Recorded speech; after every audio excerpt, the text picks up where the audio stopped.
My mother gave me no warning. She simply sat me down one evening, placed a cup of hot Milo in front of me, the way she always did when she was about to say something I would not like, and told me I was getting married.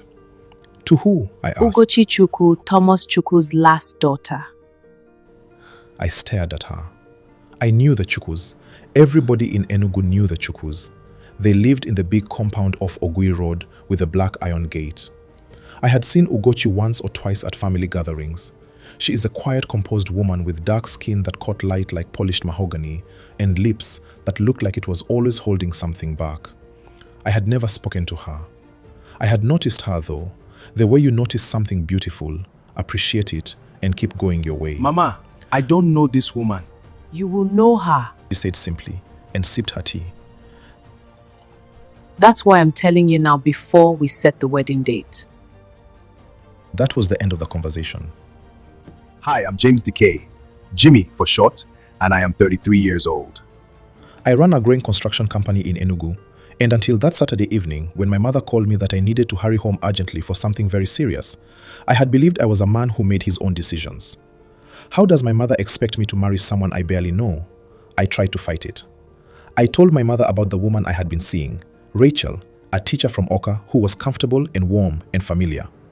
My mother looked at me with the expression Nigerian mothers reserve for their most disappointing moments and said, That girl is not for you, James. The Chukwus want this union. Your father's memory demands it. She played the card she knew I could never beat. She knew I loved my father dearly and still honored him till date. Mr. Thomas didn't just lend my father a huge sum of money, he also helped him grow his business to a high level of success. A business I still own today. The repayment was loyalty. Like any debt or inheritance, the mantle for loyalty was passed on to me to fulfill. To be honest, I hoped and expected the show of loyalty would involve me quitting my construction business and submitting fully to Mr. Thomas's business. I never expected the repayment would be to marry his daughter. Mr. Thomas is a nice man, and he has always supported my mom and I since my father passed on. He is like my big uncle. Like I said, I've met Ugochi before. She is very beautiful, but quite snobbish. She barely ever speaks to anyone, and we are not on the same level. I mean, she's not my type. Rachel is more of my type. Does Ugochi know about this arrangement? What does she say about this? She may not like it. Don't worry your pretty head, my son. We have handled it already and she has agreed. I almost choked on my saliva.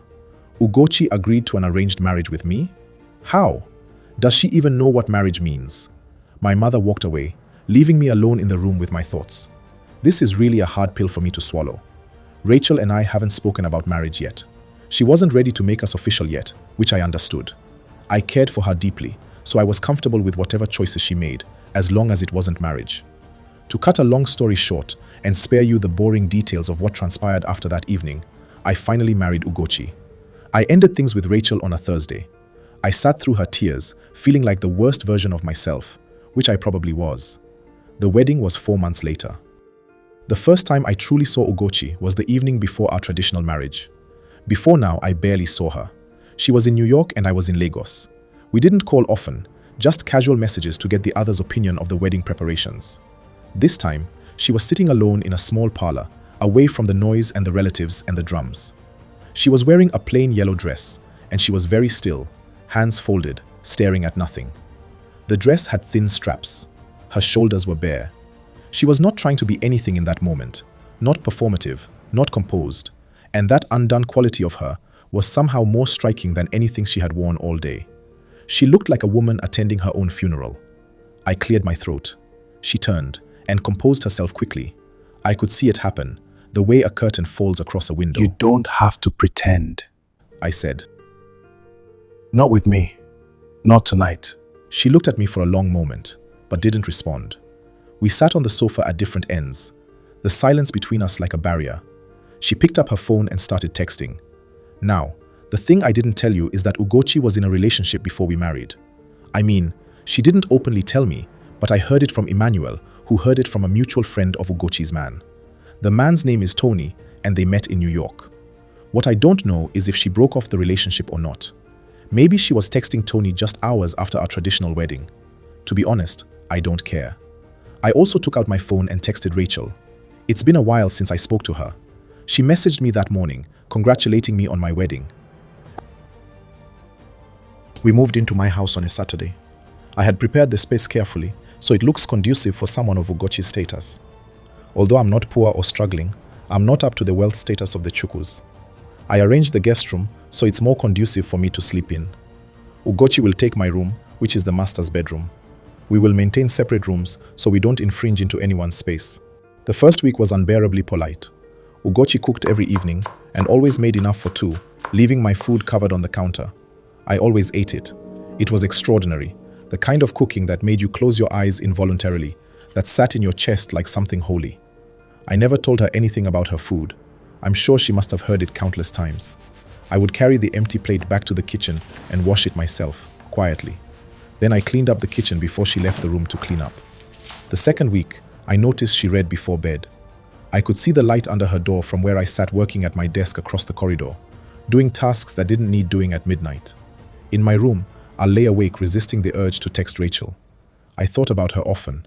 Ugochi and I lived like civilized flatmates for so long, barely saying anything to each other, yet we had established an unspoken standard of living. She cooks the meals, and I wash the dishes after eating. Whoever that notices we are out of anything supplies it. I pay a housekeeper to clean the house, but on days she's off, any one of us can do it. I watch the evening news and old replays of the football matches, but once it's 8 p.m., I turn down the volume because she's reading. None of us asks the other where they are going or who they are texting. It is clearly none of our business. By the second month, something was different. I started to notice things. It was small things that did it. The way she hummed while she cooked, low and absent-minded, like she didn't know she was doing it. The way she moved through the kitchen in the early mornings in a loose wrapper, her hair free from whatever she tied it in the night before, face soft with sleep, eyes not yet fully present. On those mornings, I'd see her before she saw me, and I'd have 3, maybe 4 seconds to look before I made myself look away. I used every one of those seconds. The way she laughed once at something on her phone, unexpected and unguarded and full-throated, her head tilting back slightly, and I felt it in a place entirely inappropriate for a man watching his wife laugh at her phone across a room. She was always on her phone. I told myself it was nothing. I told myself many things. I noticed I started thinking about her more than I cared to admit. I thought about her and Rachel. The night the generator went off was the night I understood I was in real trouble. I knew the generator was a bit faulty, but I wanted to see how far it could take us into the night. The repairman said he'll come to fix it the next day. We came out of our rooms at the same time, both carrying phone torches, both startled to find the other in the dark corridor. She had come out in a sleep dress, just that, simple cotton, stopping above her knees, and her hair was loose around her shoulders, and she was warm from sleep, and she startled so hard she grabbed my arm without thinking, her hand on my arm. 3 seconds, maybe 4. She pulled it away, embarrassed. Sorry. Don't be. We found candles and sat in the parlor. At first we were silent. She wasn't on her phone, and I didn't feel the need to use mine at all. It was boring to me anyway. Finally, I broke the ice.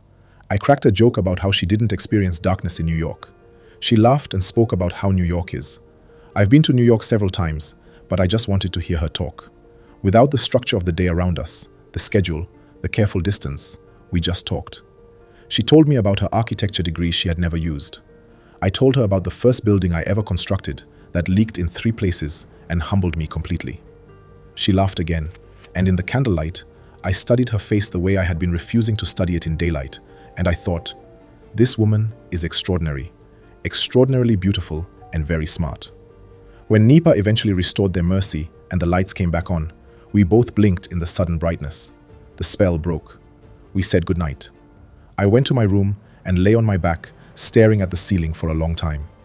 In the following days, I noticed something that made everything worse. The way she sometimes went quiet and unreachable. The way she looked at her phone with heavy eyes. The way she would excuse herself from rooms and return with her composure rebuilt, but something sad sitting just behind her eyes. Did something happen with Tony? And instead of making me indifferent the way it should have, the thought of her loving another man crawled under my skin and lived there. I laid in bed some nights and thought about it until it made my jaw tight. Some man who had her heart. Some man she went quiet for. Some man whose absence she carried around my house like a wound. It was irrational. I knew that. She owed me nothing. I had no claim. I still refused to admit what was happening to me. I had stopped thinking about Rachel at night. In fact, it was months since we last spoke, and I have no intention of changing that. The tension in the house ceased between me and Ugochi. We greeted each other and spoke often at night. She joined me to watch the evening news, and we discussed the happenings of the country. I started to realize more things like the way my heart skipped when she called my name to help change a light bulb or check her AC. I liked the sound of my name in her mouth. I noticed when we accidentally brushed our hands against each other while packing the dishes or while watching TV. My head goes blank for 2 whole seconds. I get sweaty and nervous around her. I didn't stand close to her often for fear she may hear my heart beating too fast, beyond normal. But the more I passed Ugochi in the house and saw her on her phone, I felt tight in my stomach. She wasn't mine. She belonged to someone else. It hurt. That was when I knew I had to create distance. Before I did something irreversible. Before she saw it on me and felt the unbearable weight of a husband who had developed feelings she hadn't asked for and couldn't return. I began to avoid her. Earlier mornings, later nights, dinners outside, invitations I would normally have declined but had to accept. Anything to limit my interactions with my wife, I did it. When we were in the same room, I kept things functional, brief, and careful. What I did not understand was that she noticed every single thing, and that she was drawing entirely the wrong conclusions. It was a random Saturday when everything broke open. No work to chase me away in the mornings, but I cooked up an excuse and left anyway. I came home at nearly 10. She was in the balcony, and the particular quality of the silence when I walked in told me something was wrong. "Hey," I greeted. She didn't respond. She just dropped her phone and stared, not looking at me. I just stood there for a minute. I didn't know whether to stay or leave. Finally, she spoke up. Jimmy, She said. Just my name. But the way she said it, Ugo. I kept my voice even. Good evening. I already... I know you ate outside. Each word careful and deliberate. You always eat outside now. You leave before I wake up. You come back when you think I've gone to bed. You answer me like I'm some pest you want to politely get rid of. She turned to face me fully, and I saw her face closely. It was sad, like she had been crying. If I get my hands on Tony, I'll break his. What did I do to you? Ugochi said, breaking me out of my internal oath of vengeance. What did I do to you? You didn't do anything. Then why are you avoiding me? That's a question I couldn't answer. How do I tell this woman that the reason I'm avoiding her is because I have fallen in love with her and can't bear to see her texting and pining for another man? That the reason I've been avoiding her is because I'm jealous. That I couldn't control myself and stop myself from loving a woman who loved another. How exactly do I do that? Answer me. She didn't shout, but her voice was sharp and fierce. Her eyes were bright and her chest was rising and falling faster than normal, and she was so beautiful in her anger, I wanted to go over to her and hug her, but I couldn't. It physically hurt to look at her directly. Do not stand there and tell me I'm imagining things. I have been going mad trying to figure out what I said, what I did, how I offended you, and I cannot find it. I have been lying awake trying to find it. Her voice cracked slightly. I just want to understand. Something in me came loose, There's someone else, I said, quietly. isn't there? Someone before this. Someone you think about and yearn for. She stared at me. I've seen it and I know it. I continued, because I had gone this far and there was nothing left to protect. We may not have spoken about it before, but I know you love someone else and wish you married the person. His name is Tony. I know you still love him. The way you stare at your phone longingly as if you are waiting to receive his calls, Ugo. I can see when a woman is longing for someone who isn't in the room. I stopped, pressed my hand to the back of my neck. Initially, I told myself it was nothing. And believe me, I didn't care till I suddenly started to care.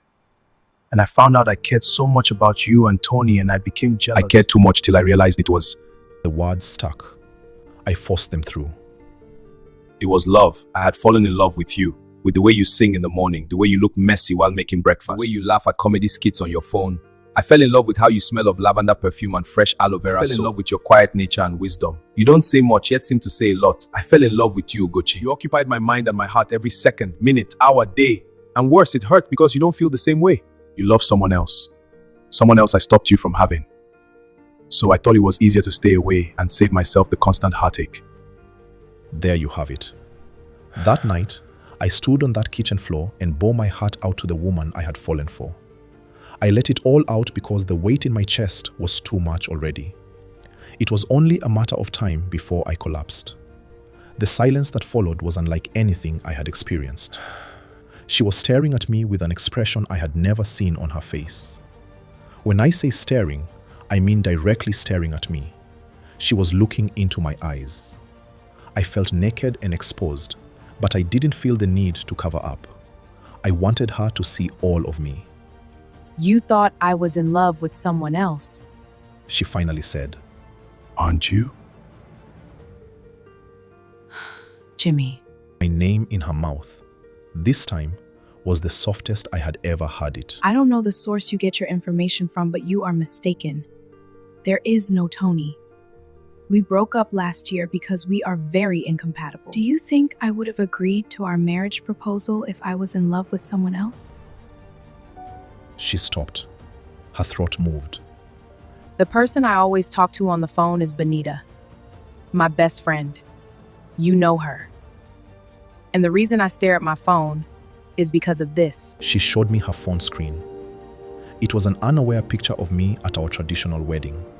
The person I go quiet for, the person I lie awake thinking about, it's you. It has been you for months. I get so shy around you that I can't look at you at times. I feared if you saw me, really look at me, you'd know how I felt about you. So I kept my eyes fixed on my phone, just to avoid eye contact. She exhaled. She stopped herself again. Heck, Jimmy, I think about you always that Benita often teases me whenever I tell her we are talking more. I didn't plan for any of this to happen. I thought it would be the usual loveless marriage we often hear of, but then I saw you at our wedding and I saw how innocent and joyful you looked. I took the picture to spite you, but instead, the more I looked at it, the more my heart beat even faster. I wanted to be the reason you laughed like that. I wanted to be the reason you came home every day.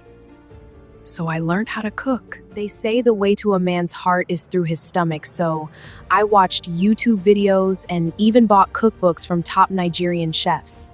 She stopped herself again. I just looked at her digesting everything. When they stopped, I started to move towards her, but she stopped me. She pleaded and continued. Everything was going so well. We talked often. I don't like the news, but because you loved watching it, I brought myself up to date on the latest news in the country so I could banter with you. But I still couldn't look at you for long. I was afraid you'll see through me and reject me. And then you started disappearing, and I thought I had ruined it. Whatever small thing we had been quietly building, I thought I had ruined it somehow. The tears she had been fighting back were streaming down now. I looked at her from where I stood, not knowing what to say. The woman I was yearning for, going crazy for, was yearning for me too. I covered the distance between us in a few steps, and I stopped directly in front of her, close enough that I could feel her breath on my face as she looked up. I kissed her. Not the tiny hopeless peck I gave her on our wedding day. This kiss was different. The kind I had been holding back for months. Slow at first, then deep. That night, Ugochi did not go to her room, and I did not go to mine. We stayed up till nearly 3 in the morning on the parlor sofa, talking the way people talk when they have decided to stop guarding themselves. Her legs across my lap, my hand resting on her ankle like it had always belonged there. The television on low and neither of us watching it. She told me things she had never told anyone. I told her things I had kept private for years. Somewhere around 2:49 in the morning, she fell asleep mid-sentence, her head dropping to my shoulder, and I stayed perfectly still for a long time, not wanting to shift even slightly. In the weeks that followed, everything in the house changed. She stopped being careful around me, and I stopped leaving home often. She started stealing food from my plate at dinner with the complete shamelessness of a woman who has decided she is comfortable. I started coming home early again, because home was where she was, and I had apparently become the kind of man for whom that mattered entirely too much. We argued sometimes. She had opinions and she held them. She could be stubborn in a way that drove me briefly mad and also made me want to kiss her quiet. A response I've used more than once to her initial outrage and eventual cooperation. She started finishing my sentences. I started noticing when she was tired before she said so, and bringing her tea without being asked, which made her look at me every time with an expression that did things to me I will not embarrass myself by cataloging. Yes, this was how I fell hopelessly in love with the woman arranged for me. I never thought anything good could ever come out of an arranged marriage. I love Ugochi so much, and she loves me too. I'm the happiest I've ever been. Maybe parents are always right. Maybe they know best. My mom? Let's just say that till this day, she still gloats about how right she was and how we shouldn't argue with our parents. Well, I can't argue. Oh, before I forget, please like and subscribe. Also, drop a comment if you've ever loved someone so much it hurt.